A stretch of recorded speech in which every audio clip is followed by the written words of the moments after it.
Hey everybody, Soapbox Bill here for DCember, and we're starting out with the big guns. Batman, the Animated Series. The show that started it all, arguably the godfather of the DC Animated Universe, or even the DC Universe as a whole. Beginning in September of 1992, this show took America by storm. It grew to the top of the rankings and is listed as the number 2 animated show of all time, beat out only by The Simpsons, because, of course, it's The Simpsons. Kevin Conroy's Batman brought in a lot to everybody, and continues to be an inspiration for actors playing Batman to this day. The show ended up spawning a continuality beyond anything that has been seen before or since, outside of maybe the MCU. It spawned multiple spin-off shows, as well as a number of animated films.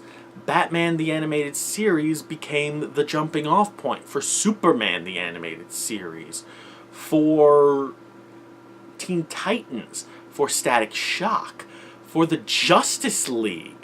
And the Batman shows that followed were heavily inspired by this show.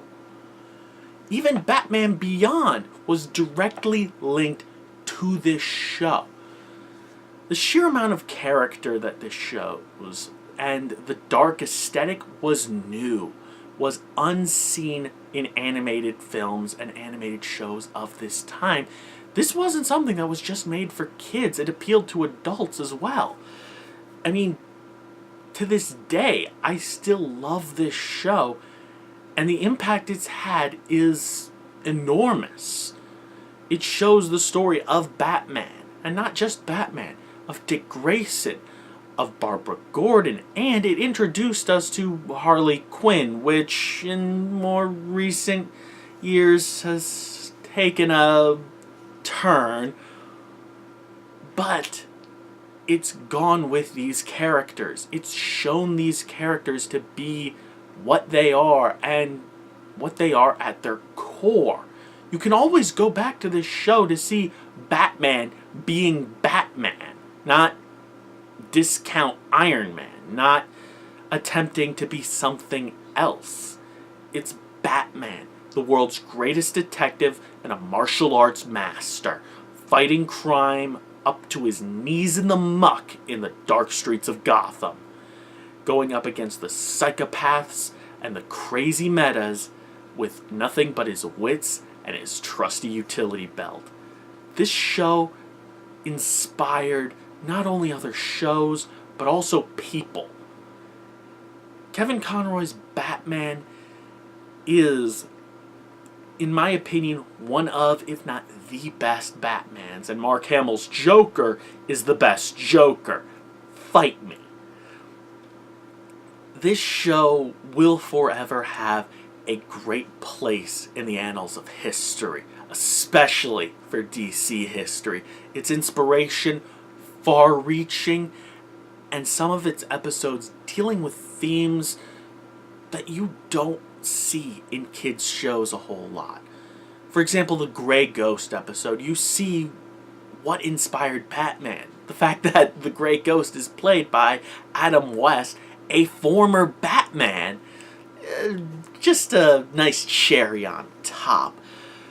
But it's those dark themes and some of the more adult themes as well, and some of the more silly ones.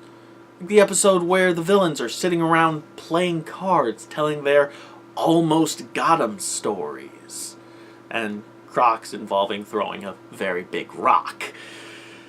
It also shows us these characters not in just these small snippets of an hour and a half for a film, showing their rise and fall. You get to see Harvey Dent as Harvey Dent for several episodes before he makes the eventual fall to Two-Face.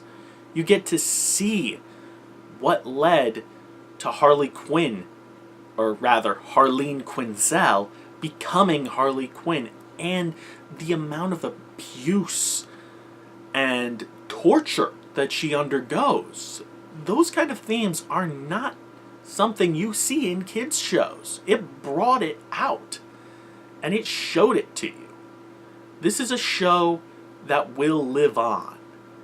Even if it's just a relic of nostalgia, its legacy continues to this day.